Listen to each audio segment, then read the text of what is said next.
and presumptively impermissible to destroy research embryos.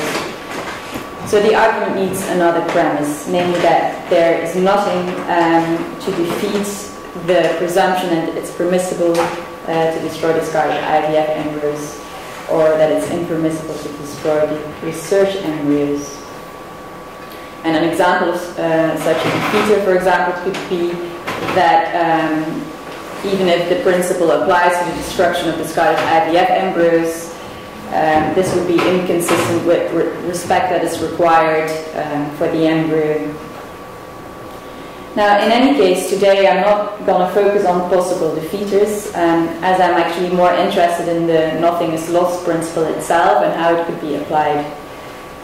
So the question for today is the following. So, is it correct that nothing is lost principle could justify the destruction of discarded IVF embryos, but not the destruction of research embryos?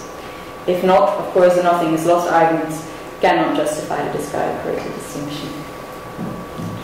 Now, I'll assume, for the sake of argument, that the embryo has a significant moral status, that is either the moral status of a person, or a lesser moral status that is nevertheless high enough so that it would normally be impermissible to destroy an embryo for research. And I think the latter position is a little bit more interesting because possible defeaters are less obvious than if we assume personhood for embryos. So a first question that arises is whether the nothing is lost principle can even plausibly be appealed to if the loss that is going to occur in any case is the life of a being with a significant moral status. Because otherwise I can just, if not, I can just stop my presentation now. To answer this question, let's consider a slightly modified version of Bernard Williams' famous case, Tim and the Indians. Tim and the Indians. Tim arrives in a South American town where 20 Indians are just about to be killed by a group of soldiers. The captain makes an offer. If Tim kills one Indian called Mika, the others will be let off. If Tim refuses the offer, the captain will do what he would do had Tim not arrived, kill the 20 Indians. Tim wonders whether he could get hold of the gun and kill the captain and the soldiers, but it's clear that this is not gonna work. Attempting this would result in all the Indians and himself being killed. So I think it is somewhat plausible that the nothing is lost principle could justify Tim killing Mika, as the loss is going to occur in any case, Mika is going to die in any case, and something good is expected to come out of it. The other Indians will be saved. Note, of course, that Williams didn't use Jim and the Indians to illustrate the nothing is lost principle. I just think it's a useful case to show that a somewhat that the nothing is lost principle could somewhat plausibly apply in a situation where the lives of persons are at stake. And also note that for the nothing is lost principle to be plausible, the good that comes out of it should be proportionate to the loss caused. It would be less plausible that the principle could justify Tim's act of killing Mika if the good that came out of it was that Tim would get a free meal at Pizza Hut. The good of the other people's lives saved does seem in proportion to the loss of Mika's life. So since it's somewhat plausible that the nothing is lost principle could justify the killing of a person, it is not yet ruled out that it could justify destroying discarded IVF embryos. So to investigate whether it could, we need to answer the question whether it's true that the loss is going to occur in any case and something good is expected to come out of it. So in other words, is it true that the discarded IVF embryo is going to die in any case and others will expectedly be saved? So many defenders of the discarded created distinction have argued that it is true. For example, Jean Ortka, he has argued that it is correct to view embryos in reproductive clinics who are bound either to be discarded or frozen in perpetuity as innocent lives who will die in any case, and those third parties with Alzheimer's, Parkinson's and other diseases as other innocent lives who may be saved or at least helped by virtue of research on such embryos. Now, that others will expectedly be saved or tremendously helped is not all that controversial. However, the first claim that discarded IVF embryos are going to die in any case, or that we should view them as such, is far more controversial and has been challenged. So will discarded IVF embryos die in any case? Now, if we believe Dan Brock in his 2010 paper, the answer will depend on how we understand in any case. Brock distinguishes a stronger and a weaker version of the nothing is lost principle. And he says the stronger version appeals to the fact that the loss is going to occur given what anyone could do. So in other words, whatever anyone does, the loss is going to occur. But according to Brock, the stronger version does not apply to the use of discarded IVF embryos, because these embryos are frozen but they're still alive. And instead of being used for research, these embryos could be eternally frozen or given out for adoption and carried to term. So it's not the case that these embryos are going to die, given what anyone could do. But note that the stronger version of the nothing is lost principle, of course, also doesn't apply to Tim and the Indians. It's not the case that Mika is going to die whatever anyone does. After all, the captain could modify his plan and abstain from killing any Indians. The weaker version of the nothing is lost principle looks at what will happen to the embryos given what others will in fact do. So even though it's true that discarded IVF embryos could be frozen eternally or carried to term, there will in fact not be, it could be argued. It could be argued then that if the embryos will not in fact be used for reproductive purposes, nothing is lost by destroying them in research. So Brock argues that although the weaker version of the nothing is lost principle does apply to the destruction of discarded IVF embryos, this argument, this version, should not be accepted by those people who think embryos had significant moral status. And he illustrates this with an analogy. He says, accepting the weaker version of the nothing is lost principle would be like accepting that nothing is lost if we used an abandoned baby in scientific research that will kill it.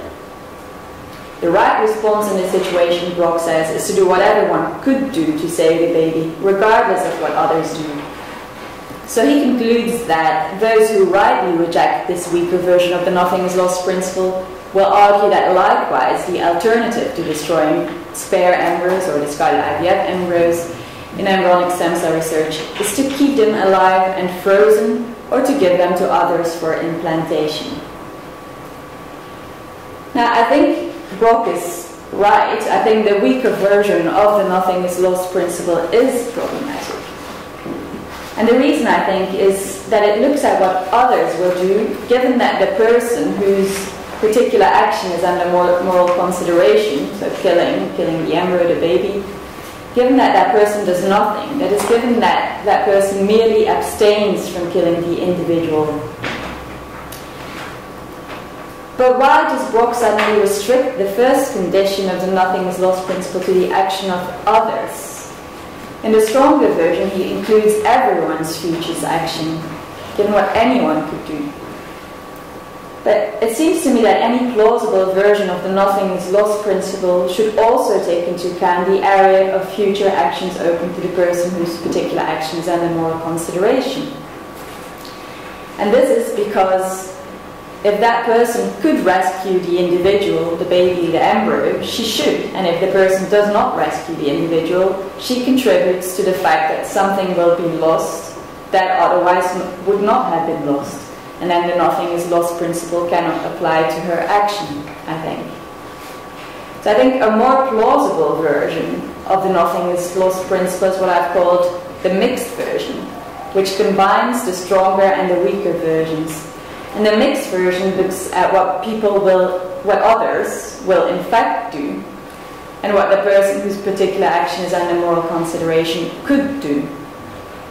So in other words, it looks at what will happen to the embryo given what others will in fact do, and regardless of what the person whose particular action is under moral consideration could do. Now, if the mixed version applies to the destruction of discarded IVF embryos, it can be accepted by those who accord a significant moral status to the embryo. After all, it is the mixed version that applies to Tim and the Indians. The captain is in fact going to kill Mika, regardless of what Tim does. Okay. So we've identified a plausible version of the nothing is lost principle that perhaps could apply to the destruction of discarded IVF embryos. So the question is now whether it does apply. Could the mixed version of the nothing is lost principle justify the destruction of discarded IVF embryos? Is a discarded IVF embryo going to die given what others will in fact do, and regardless of what the researcher does? Now, that a discarded IVF embryo is going to die given what others do is rather uncontroversial. The embryo has been donated for research because it was no longer wanted for reproductive purposes. And if the researcher, the stem cell researcher, does not use it to obtain stem cells, it will be thawed and left to perish by the IVF people, or it will just be used by another stem cell researcher. But what is more controversial is that the embryo will be destroyed regardless of what the researcher does. In other words, is it feasible for the researcher to rescue the embryo? Now the answer, of course, will depend on how we understand feasible, how we understand rescue in this context. And I don't have much time to go into this in detail, so I hope you just trust me. I mean, this is a controversial question. And I just want to say here that so if it is feasible for the research to rescue the embryo, yes, well then the mixed version does not apply, and the nothing is lost argument can't justify the destruction of discarded IVF embryos. I actually want to be as charitable as I can to the position of my opponents.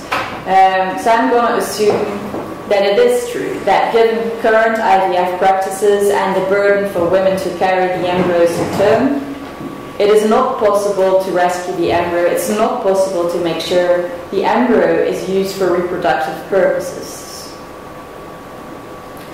So in that case, it seems that the mixed version applies to the destruction of discarded IVF embryos because they're going to die given what others do and regardless of what the researcher does.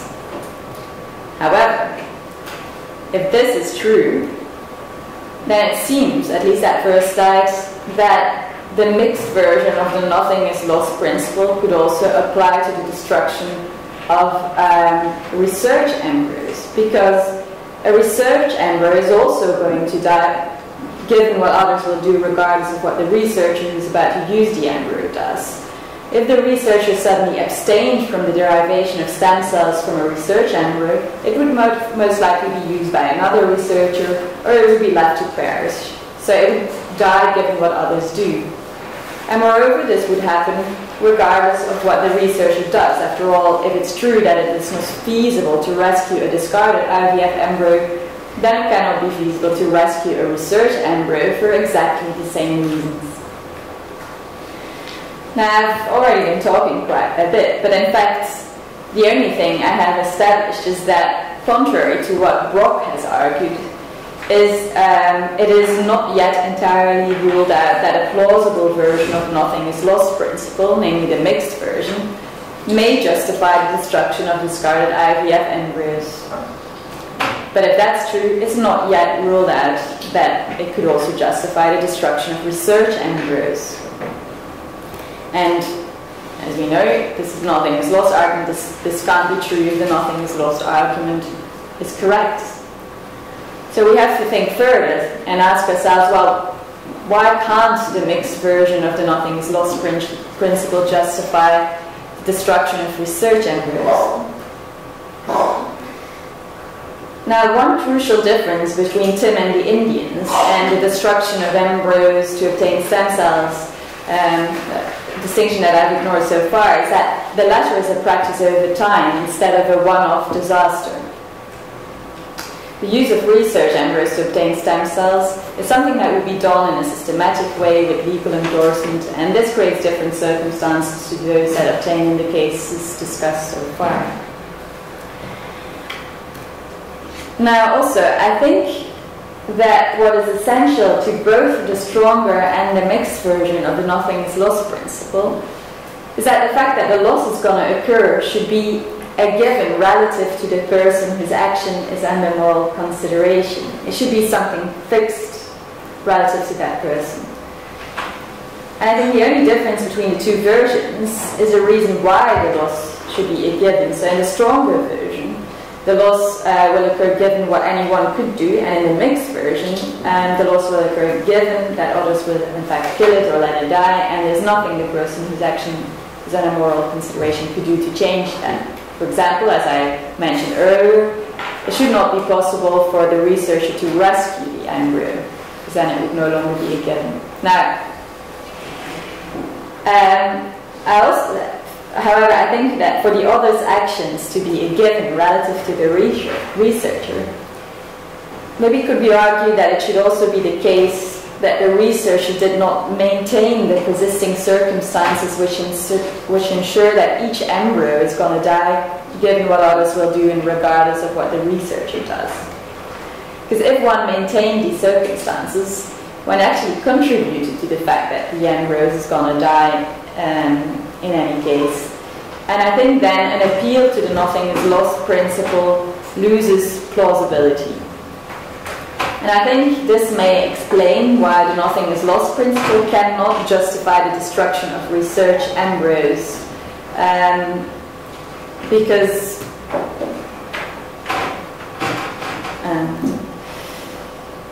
and by using a research embryo, I think a researcher maintains the circumstances which ensure each embryo she intends to use for research is going to die in any case. And I think she does this by encouraging the practice of creating and destroying research embryos, and she does that by in at least two ways. So first, by routinely destroying research embryos, she softens attitudes towards embryo destruction, thereby making it more likely that embryos will be destroyed in the future instead of being rescued, for example.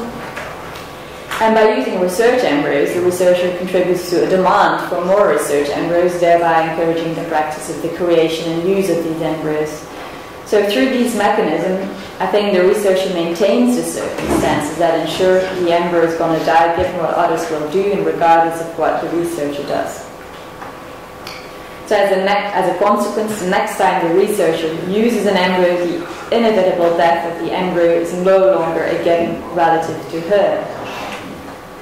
If this is correct, the mixed version of the nothing is lost principle cannot justify the destruction of research embryos, as the first condition for it to apply is not met. But is it met in the case of the destruction of discarded IVF embryos? Is it a given relative to the researcher who uses discarded IVF embryos that the loss will occur in any case? I think this is at least controversial. Defenders of the discarded created distinction have argued that the fact that in the course of IVF surplus embryos are created, many of which will be discarded. They have argued that this has nothing to do with the destruction of discarded IVF embryos to obtain stem cells, because these embryos exist and are discarded for entirely different reasons. So they will continue to exist on a large scale regardless of whether stem cell research continues, it is argued. However, I think there is good reason to think that by using discarded IVF embryos, a researcher indirectly encourages embryo destruction, thereby contributing to the fact that these embryos exist in circumstances that ensure their death. And how is that? Also by softening attitudes towards embryo destruction, and by legitimizing the practice of creating and discarding surplus embryos. So although a society that accepts IVFs is unlikely to suddenly stop offering IVF treatments, it might still change the practice in such a way that fewer surplus embryos are created and thus fewer embryos will die. The benefits of embryonic stem cell research using discarded IVF embryos also take away any incentive to develop forms of IVF that result in fewer discarded IVF embryos. And using discarded IVF embryos may also cause those already uncertain about the moral status of the embryo to feel increasingly comfortable about this destruction of embryos, making it easier to accept that embryos will not be used for reproduction and reducing efforts to help rescue the embryos. Now, this, I realize, is quite controversial, but if this is true, I think we can say that a researcher using discarded IVF embryos also maintained the circumstances which ensure that each embryo she uses was just destined to die in any case. So as a result, that the embryo is going to die, given what others do, regardless of what the researcher does, is no longer a given relative to her. And the first condition of the nothing is lost principle is not met. Principle cannot justify the destruction of discarded IVF embryos. So by way of conclusion, so if embryos have significant moral status, it will normally be impermissible to destroy them for research. So the nothing is lost argument holds that because the nothing is lost principle could justify the destruction of discarded IVF embryos, but not the destruction of research embryos, and there are no defeaters, the discarded created distinction holds. It's permissible to destroy discarded IVF embryos, but not research embryos.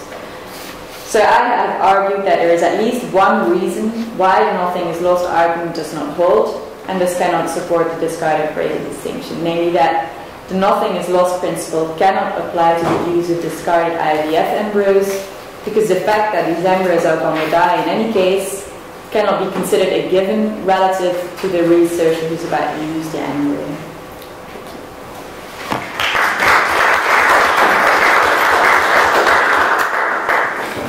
Thank you. And now we have